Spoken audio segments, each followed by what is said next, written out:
Hello hello hello everybody, আমাদের তরফ থেকে তোমাদের সবাইকে জানাই নতুন বছরের অনেক শুভেচ্ছা। Wish you a very happy new year 2025।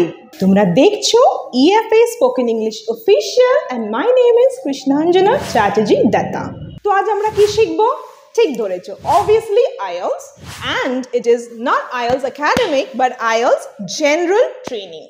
Last এপিসোডে আমরা দেখেছিলাম IELTS প্রস্তুতি ডে 26, যেখানে আমরা IELTS জেনারেল ট্রেনিংয়ের যে রাইটিং টাস্ক 1 থাকে সেখানে কি ধরনের প্রশ্ন আসবে সেটা তো দেখলামই। লেটার রাইটিং অবভিয়াসলি, আর 3 ধরনের চিঠি থাকছে, যেমন ধরো formal, casual or informal, and definitely there will also be semi formal.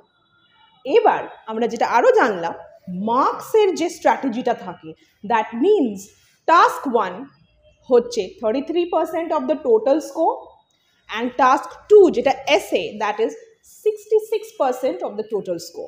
That means that's the game changer. Okay, এসেটাতে কিন্তু ডাবল মার্কস থাকছে in comparison to task 1 which is letter writing. তো এই সমস্ত স্ট্র্যাটেজিগুলো আমরা ডিসকাস করেছিলাম লাস্ট এপিসোডে, আর আজকের এপিসোডে আমরা যেটা দেখব সেটা হচ্ছে কি বলতো, দেখো it's written on the board.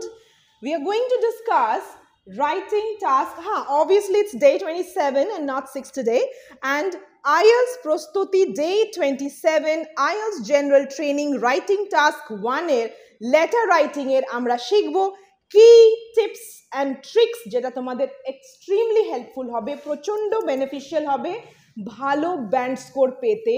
To get band 8 and 9, this will be extremely helpful class or lesson. তো চলো ঝটপট দেখে নিই চিঠি লেখার আগে কি করলে বেস্ট স্কোরটা পাবে। So come on, let's start with the first point here. Tip number 1, okay? Tip number 1 হলো time management, practice with the clock. Very important. দেখো, তুমি হয়তো খুবই সুন্দর একটা চিঠি লিখলে, কিন্তু সেটা যদি সময়ের মধ্যে ফিনিশই না হলো, তাহলে কিন্তু তোমার ব্যান্ড স্কোর একদম ড্রপ করে যাবে। আর শুধু রাইটিংই কেন, রিডিং বলো, লিসনিং বলো, স্পিকিং বলো, IELTS এর প্রত্যেকটা সেকশনেই টাইম ম্যানেজমেন্টের ওপরে কিন্তু তোমায় কাজ করতেই হবে। That is very important to get the best band score. কী করে করবো এই টাইম ম্যানেজমেন্ট সেটা দেখো। ফার্স্ট অফ অল, এই যে রাইটিং টাস্ক আছে, এই রাইটিং টাস্কের টোটাল টাইম হচ্ছে 60 minutes, that means 1 hour, right?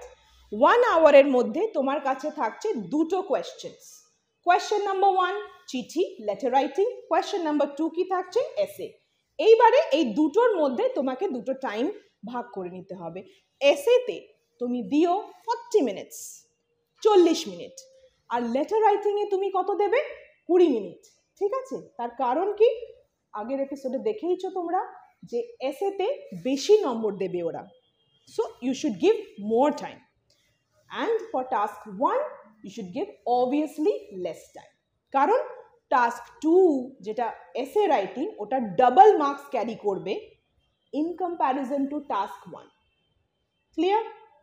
So 40 minutes for essay and 20 minutes for letter. এবার যখন তুমি বাড়িতে প্র্যাকটিস করছো, মেক শিওর তুমি ঘড়ি ধরে তুমি সেটা করছো। তোমাকে 20 মিনিটের ভেতরেই কিন্তু কাজটা ফিনিশ করতে হবে। তুমি সুন্দর লিখছো, কিন্তু তোমার 20 মিনিটের বেশি হয়ে গেলে কোনো লাভ নেই। So you have to write the best essay within 20 minutes, আর with more practice, multiple writing যখন তুমি করবে, বারবার লিখছো, তুমি কিন্তু অনায়াসে চিঠিটা 20 মিনিট কেন 18 মিনিটে 17 মিনিটেও ফিনিশ করে ফেলতে পারবে। I guarantee that. সেটার জন্য বাকি পয়েন্টসগুলো দেখো, তাহলে তোমার চিঠিটা লিখতে অনেক সুবিধা হবে, আর তুমি খুব তাড়াতাড়ি ফিনিশ করতে পারবে তোমার লেটার রাইটিংটা। কুইকলি দেখবো পয়েন্ট নাম্বার 2। পয়েন্ট নাম্বার 2 হচ্ছে simulate exam, writing in a bit noisy atmosphere, no breaks. এটার মানে কি? সিমুলেট মানে হচ্ছে ইমিটেট করা। পরীক্ষার যে অ্যাম্বিয়েন্সটা হয়, পরীক্ষার যে অ্যাটমসফিয়ারটা হয়, সেইটা কিন্তু তোমার বাড়ির শান্ত পরিবেশের সাথে ম্যাচ করবে না। তো সিমুলেট এক্সাম মানে বুঝতে পারলে, পরীক্ষার অ্যাম্বিয়েন্স আর অ্যাটমসফিয়ারটাকে ইমিটেট করে সেটাকে বাড়িতে সৃষ্টি করা। অর্থাৎ যখন স্টুডেন্টসরা এক্সাম হলে, আইএলস এক্সাম হলে রাইটিং টাস্ক করছে, তখন কিন্তু এক্সামিনার আসে এবং তোমার পাসপোর্টটা চেক করবে। একবার নয়, বারবার সেটা কিন্তু হবে, ঠিক আছে? তো এগুলোর জন্য তোমাকে কিন্তু মেন্টালি প্রিপেয়ার্ড থাকতে হবে, বুঝতে পারছো তো? বাড়িতে তুমি নিরিবিলিতে শান্তিতে তোমার মনের মতো করে লিখছো, কোনো ডিস্টারবেন্স নেই, ঘর বন্ধ করে, নো নয়েজ, নো ডিস্টারবেন্স। এবার যখন স্টুডেন্টসরা যাচ্ছে এক্সাম হলে পরীক্ষা দিতে, আর এই যে বারবার পাসপোর্ট দেখাতে হচ্ছে, টিচার্সরা আসছে, মানে এক্সামিনার আসেন, ইনভিজিলেটার্স আসছেন, রাইট? এতে অনেক স্টুডেন্টসরা কিন্তু একটু ডিস্টার্বড হয়ে যায়, রাইটিংয়ে একটুখানি কনসেন্ট্রেশনটা ব্রেক হয়ে যায়, তো একটু প্রবলেম হয়ে যায় লিখতে। আবার অনেক সময় কি হয়, স্টুডেন্টসরা ওয়াশরুম ব্রেকস নেয়, ওয়াটার ব্রেকস নেয়, জল খাওয়ার জন্য, ওয়াশরুম যাওয়ার জন্য কিন্তু তারা এক্সকিউজ করে। So you must try not to waste your time. পরীক্ষার আগেই কিন্তু তোমার জল খাওয়া, ওয়াশরুম যাওয়া তুমি কমপ্লিট করে ফুল ফোকাস নিয়ে you should sit and go for the exam, right? So that's the point. আর ধরো একটুখানি নয়েজ হলো, তুমি এটা ট্রাই করতে পারো, একটুখানি কিছু একটা ভিডিও চালিয়ে দাও, ইউনো, হালকা করে একটু নয়েজ হচ্ছে, তার ভেতরেও যদি তুমি সুন্দরভাবে লিখতে পারছো, কেউ তোমাকে একদম ডিফিট করতে পারবে না টু রাইট দ্য বেস্ট এসে, best letter, no matter what the distraction is. So, second point, very important, বাড়ির শান্ত পরিবেশে লেখাটা অনেক ইজি। এক্সাম হলে যখন স্টুডেন্টসরা যায়, অনেক রকম ডিস্ট্রাকশনস থাকে, সেই অ্যাম্বিয়েন্সটাকে বাড়িতে কিন্তু সৃষ্টি করা পসিবল, সেটা করো, যাতে করে এক্সাম হলে গিয়ে তুমি একটা আনকমফোর্টেবল বা একটা শকিং সিচুয়েশনে না পড়তে হয়। You should be like okay, prepared already mentally, ঠিক আছে? এবার দেখো নেক্সট পয়েন্ট হচ্ছে use real answer sheets. Very important. কি হয়, তুমি কিন্তু আইএলসের যে রিয়েল আনসার শিট, যেটা তোমাকে এক্সাম হলে দেওয়া হবে, যেখানে তুমি আর কি এই লেটার রাইটিংটা লিখছো বা এসেটা লিখছো, সেই যে রিয়েল আইএলস আনসার শিট হয়, সেখানে যদি তোমরা প্র্যাকটিস করতে পারো, nothing like it, you know. So you will be completely prepared. কোনোভাবেই তুমি নার্ভাস হবে না, because you are so used to, তুমি একদমই ইউজ টু এটাতে। অনেক সময় দেখা যায় যে একটা সাদা পেজে তুমি লিখছো, বা একটা নর্মাল কোনো অন্য লাইন টানা খাতায় তুমি একটা লিখছো, আর এক্সামে একটা নতুন রকম তুমি শিট পেলে, একটু চেঞ্জ দেখলে অনেক সময় এদিক ওদিক একটুখানি নার্ভাসনেস হয়ে যায় অনেকের, ইউনো। বাট যখন তুমি অলরেডি ওই শিটে লেখা অভ্যেস, তোমার প্র্যাকটিস করে ফেলেছো এতবার, তো তোমার কাছে it will be very easy এক্সামে গিয়ে লেখা, you know, it will be like a piece of cake, very easy, very smooth, just like a butter. So you can easily do that, you should do that, you must do that. এবার question হচ্ছে এই ধরনের answer sheet আমরা কিভাবে পাবো বাড়িতে? Very easy, you have internet, right? So তুমি যাও, গুগলে যাও, সার্চে যাও, এবার সার্চে গিয়ে লেখো IELTS answer sheet, and very easily তুমি পেয়ে যাবে। প্র্যাকটিস করে দেখো তো হেল্প হয় কি না। 100% হবে।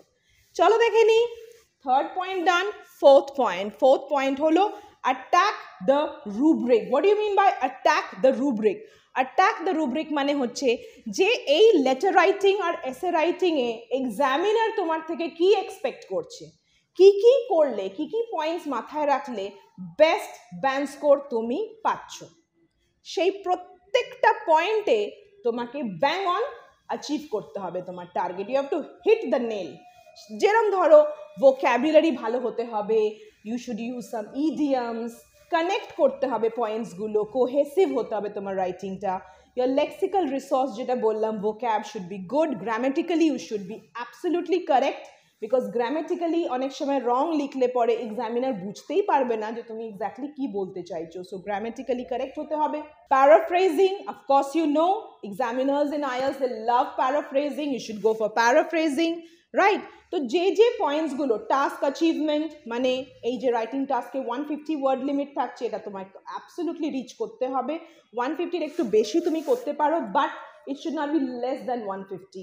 তো এই যা তোমার রিকোয়ারমেন্ট, কোয়েশ্চেনটা ঠিক করে বোঝা, যেটা চাইছে সেটাই লেখা এক্স্যাক্টলি, বললো কিছু, তুমি লিখলে কিছু, এরম করলে হবে না। তো ওই প্রত্যেকটা যে রুলস আছে, যে পয়েন্টসগুলো আছে, যেটা আইএলস এর ক্রাইটেরিয়া, যে হ্যাঁ এই পয়েন্টসগুলো, প্যারামিটার্সগুলো যদি তোমার মানে স্টুডেন্টরা মিট করতে পারে, সেটা যদি ঠিক করতে পারে, টিক করতে পারে, they will definitely get band 8, band 9, right? So go for it. Let's move to the next point, and that is, yeah, point number 5, simulate exam pressure. Simulate exam pressure মানে আবারও এক্সাম অ্যাম্বিয়েন্সটা ক্রিয়েট করা। একা পরীক্ষা না দিয়ে তুমি কিছু ফ্রেন্ডসদেরকে নিয়ে একসাথে মিলে একটা যেরকম এক্সামে হয়, together sit down and go for the exam, take your IELTS examination. তোমরা চাইলে কার্ডবোর্ড দিয়ে সেপারেট সেকশনসও করতে পারো ঘরে, যাতে ওই একটা ভাইব ক্রিয়েট হয় এক্সামের, the clock, the timing, everything. Okay, next. So point number 6, address the person of business. IELTS general ট্রেনিংয়ের যে রাইটিং টাস্ক 1 এর লেটার রাইটিং আছে, এটা অনেকেরই কোয়েশ্চেন থাকে। লেটার রাইটিং যখন করব, তখন যাকে চিঠি দিচ্ছি, আমরা চিঠিটা সেন্ড করছি, তাকে কি আমরা অ্যাড্রেস করব? ডেফিনেটলি তাকে আমাদের অ্যাড্রেস করতে হবে। বিজনেস হোক, অর্গানাইজেশনকে চিঠি লিখি, কোনো বিজনেস কোম্পানিকে চিঠি লিখি, কোনো ব্যক্তিকে চিঠি লিখি, যাকেই চিঠি লেখো, সেটা ফর্মাল হোক, ইনফর্মাল হোক বা তোমার সেমি ফর্মাল হোক, ডেফিনেটলি অ্যাড্রেস করতে হবে dear sir, dear ma'am, dear Ajay, dear Sunita, এইভাবে। Respected Ajay, respected sir, respected ma'am কিন্তু লিখতে যেও না, that's not really correct. Okay, Indian set আপে অনেকে এগুলো করে থাকে, but proper English language rule wise when you are addressing somebody চিঠিতে, ওকে, তুমি হয় স্যার লেখো, দিয়ে কমা দাও, বা dear sir, dear ma'am and comma দাও। ওকে, বাট ডেফিনেটলি এটাকে বলে অ্যাড্রেস করা, যাকে লিখছি তাকে অ্যাড্রেস করা, আর সেটা কিন্তু ডিয়ার দিয়ে করলেই বেস্ট। নেক্সট, এই চিঠি লিখতে গেলে কি কি করতে হবে আমরা দেখছি এখন আইএলটিএস জেনারেল ট্রেনিংয়ের পরীক্ষার রাইটিং টাস্ক 1 এর কিছু গুরুত্বপূর্ণ টিপস অ্যান্ড ট্রিক্স, সেটাই আমরা কিন্তু এখন দেখছি। আর এখন আমরা চলে যাব আমাদের পয়েন্ট নাম্বার 7-এ। Not necessary to give the address, not necessary to give the address. Yes, ওখানে এক্ষুনি অ্যাড্রেস বললাম দিতে, এখানে আবার না দিতে, দুটো অ্যাড্রেস আলাদা। আগের যেটা বললাম যে যাকে আর কি চিঠিটা দিচ্ছি, তো তাকে উল্লেখ করে তাকে তো একটা কিছু বলে সম্বোধন করতে হবে, সেই অ্যাড্রেসটা বললাম যে ডিয়ার স্যার, ডিয়ার ম্যাম করে বলতে বা লিখতে এখানে। কিন্তু আমরা যেরকম স্কুলে যখন চিঠি লিখি, যে যাকে পাঠাচ্ছি তারও আমরা অ্যাড্রেসটা দিই। আইএলটিএস লেটার রাইটিং এর ক্ষেত্রে কিন্তু যাকে তুমি চিঠিটা সেন্ড করতে চাইছো, সেটা কোনো স্কুল হোক, কোনো কোম্পানি হোক, কোনো প্রিন্সিপাল হতে পারে বা কোনো ফ্রেন্ড, যাকেই পাঠাও না কেন, তার বাড়ির বা অফিসের অ্যাড্রেসটা দেওয়ার কোনো দরকার নেই, অ্যাড্রেস দেওয়ারই দরকার নেই। ঠিক আছে, ওকে, চলো নেক্সট। তোমার অ্যাকচুয়ালি রাইটিং স্কিলস দেখবে, এখানে অ্যাড্রেস লিখে টাইম ওয়েস্ট করার কোনো মানে হয় না। ঠিক আছে, তার জন্য কোনো এক্সট্রা মার্কস নেই, অ্যাড্রেস লেখার কিন্তু কোনো দরকার নেই। জাস্ট চিঠিটা তোমাকে সুন্দর করে ভালো করে লিখতে হবে। আমরা চিঠি লিখে বুঝিয়ে সবটা দেখাবো, থাকো আমাদের সাথে। আর চলো দেখে নি তাহলে এবারে point number 8, no 7. So we will do point number 8. Point number 8, address all parts equally. So একটা চিঠি যখন আমরা লিখছি, তার কিছু পার্টস থাকবে, কারেক্ট? যেমন ধরো তোমার ইন্ট্রোডাকশন থাকবে, বডি প্যারাগ্রাফস থাকবে, কনক্লুশন থাকবে, সেই প্রত্যেকটা পার্টকে কিন্তু ইকুয়ালি খুব ইম্পর্টেন্স দিয়ে আমাদেরকে লিখতে হবে। যেমন আইএলটিএস একাডেমিকের ক্ষেত্রে আমি বলেছিলাম যে কনক্লুশন লেখার দরকার নেই, কনক্লুশন লিখতে হয় না আইএলটিএস একাডেমিক রাইটিং টাস্ক 1-এ। That means the bar graph, pie chart, এগুলোতে কনক্লুশন লাগে না।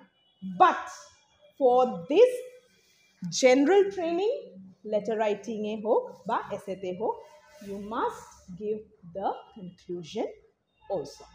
সো প্রত্যেকটা part introduction, body paragraph, conclusion সব কটাকে ইকুয়াল ইম্পর্টেন্সের সাথে তোমাকে কিন্তু লিখতে হবে পেপারে।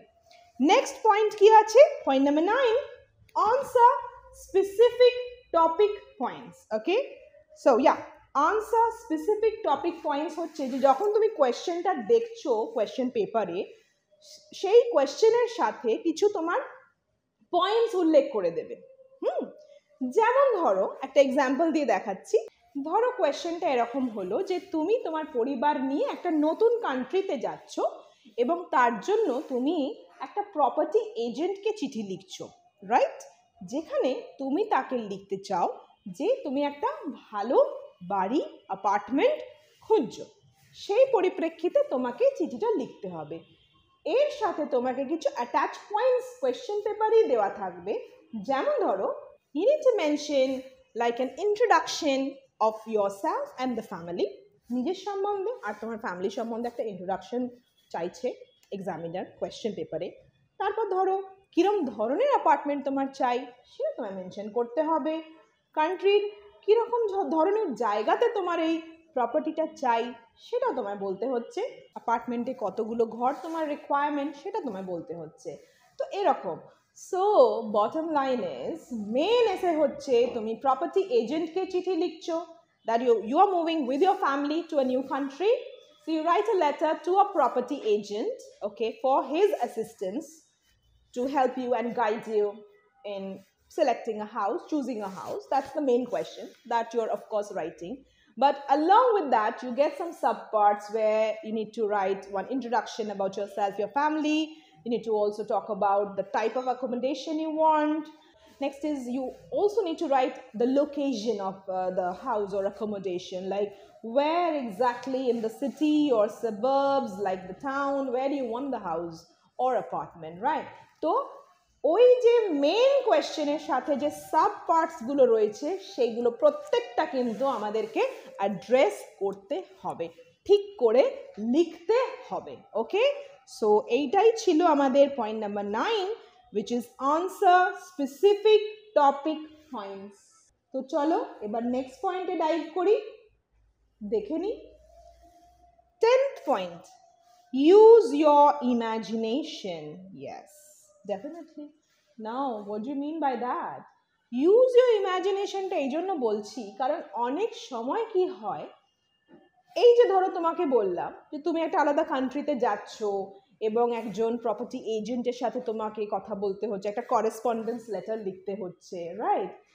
বাট তোমার সাথে এখনো অবধি এরকম কোনো এক্সপিরিয়েন্স হয়নি যে তুমি একটা আলাদা কান্ট্রিতে মানে গেছো, বা প্রপার্টি এজেন্টের সাথে কোনোদিনও তোমার কথা হয়নি, কোনো চিঠি তুমি কখনো লেখোনি, আর তোমার মানে এই টপিকটার ব্যাপারে কোনো এক্সপিরিয়েন্সই নেই।